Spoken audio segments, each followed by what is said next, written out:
Beginners have a huge advantage when it comes to learning stuff. If you're new to something, you have the ability to learn super fast. The same thing counts for FL Studio, but when you're just a beginner, everything you see can be overwhelming. But don't you worry. Today I'm here with 10 FL Studio tips for beginners to make sure that you will learn the right things first. Hey guys, it's Timon for FLtips.com, and the first thing you need to do is take advantage of the hint panel. The hint panel on the top left is basically a little window where you can see a short description of anything you hover your cursor over. If you're new to the program and don't know what all these buttons do, just move your mouse over the buttons and read the information here. To make this even easier, go to View, Toolbars, and enable Hint Bar setting. This will activate the extended hint panel for you. You can also drag it everywhere you want. So you're playing on your MIDI keyboard and you came up with an awesome melody. The only problem is you forgot to hit the record button. Don't you worry, head over to the Tools menu on top and choose Dump Score Log. Here you can recover everything you played for the last 30 minutes. FL Studio has this thing where it records everything you do in real time, even if you don't have the recording enabled. Don't worry, they're not secretly recording your mic. Or are they? You have this great sounding loop in the channel rack, but it's getting a little messy. To clean things up, we're gonna make some groups. Select your drums, for example, by holding down Shift on your keyboard and selecting them. Open up the menu on the top left and choose Group Selected, or use the shortcut Alt+G. And that is how you organize a channel rack. A fast workflow is incredibly important, so by hitting F5 on your keyboard, you can open or close the playlist. With F6 the channel rack, with F7 the piano roll, and with F9 the mixer. Remember the hint panel from before? You can also see the shortcuts of a specific control there. Super useful. Next, here we have a beautiful piano melody, but it sounds a little bit static.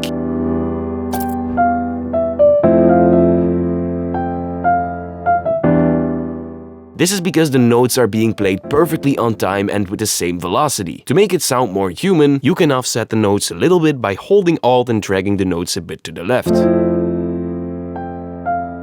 To do this even faster, hit Alt+S on your keyboard. This will open up the Strumizer. Play around with the time and click Accept. This sounds better already, but to level it up even more, randomize the velocity like this. You can also hit Alt+R to open up the randomizer. Here you can randomize the velocity of the selected notes even faster. I want to use this melody for a lo-fi beat, which means I'm gonna have to make it sound old. To do that, you can add the fruity parametric EQ to the mixer and remove some of the high frequencies like this.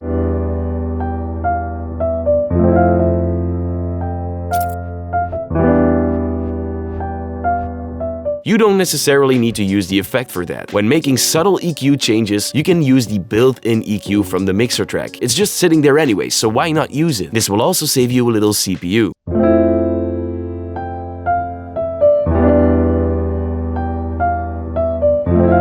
It can be time-consuming to route every single sound to your mixer track and then name it and give it a color. Stop doing that. Instead, select them all and press Ctrl-L on your keyboard. This will route them to a mixer track automatically, and the name and color will also go with them. You don't want to lose your files, so it's important to make backups. My favorite way to do this is to export your project to a zipped file on an external drive. This way, FL Studio will make a copy of all the samples you use, so if your computer crashes and your samples are gone, you can easily reopen the project and everything will be there. Speaking of opening projects, imagine you're using an external VST like Serum and you want your friend to open up the project. The only problem is that he doesn't have Serum. To make sure he can open up the project, right-click Serum and then choose Create Direct Wave Instrument. Direct Wave is a sampler within FL Studio, by the way. Save the Direct Wave file in your project folder and now this window will pop up. Now the first thing you notice are the piano keys. These are actually the keys from Serum but imported into Direct Wave. This plugin will sample these keys so that you don't need Serum at all. With the sampling options, you can adjust the range of the keys. For example, if you only use from C3 to C4, there's no need to sample the notes outside that range. They will only increase the file size. The harder you hit a note on your piano, the louder it sounds. This is because of the velocity. My Serum preset isn't velocity sensitive, so no matter how hard I hit my keys, it will sound exactly the same. So no need to add more than one layer. This changes when you're sampling a piano, of course. With the keys per zone, you can decide how much notes you want to skip. When you set set this to 7, direct wave will only sample every 7th note. It will then pitch up the keys in between, and this will make the file size smaller, but it will sound less accurate. Here you can increase the resampling quality if that's necessary. I like to set it to 64, but even at 32 you will probably be fine. Same thing for the bit depth. If you have any effects on the sound, you can enable them here for if you want to sample them too. Click start and let FL do its thing. When it's done, direct wave created its own instrument from the sampled notes. This means that you can remove Serum if you want. Now head over to the piano roll and lay down a melody here.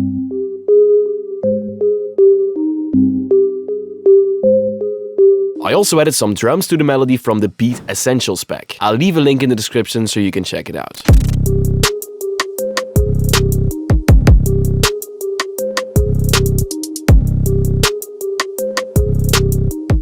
If you send this project to your friend, he will now be able to open it up without a problem. He can even adjust the notes as if he was using Serum himself. Awesome. It is so annoying when you buy a sample pack and they didn't include the pitch in the titles. But there's a way to find out. Right-click the sample and choose Edit in Audio Editor. This will open up Edison. Right-click on the sample and go to Regions. Click Detect Pitch Regions. Now the pitch of the sample will appear here. Luckily, you don't have to go through this trouble because I think you will really love our professional sample pack called Beat Essentials, the one I used earlier in this tutorial. This one will instantly bring the sound of artists like Travis Scott, Drake, Post Malone and more to your productions. This pack contains more than 160 hard-hitting drums, loops and melodies that will kickstart your production. If you really want to take your skills to the next level, definitely check out our Academy bundle by clicking the link in the description down below. Thank you guys for watching, don't forget to leave a like, and if you want to learn more, hit that subscribe button. Goodbye.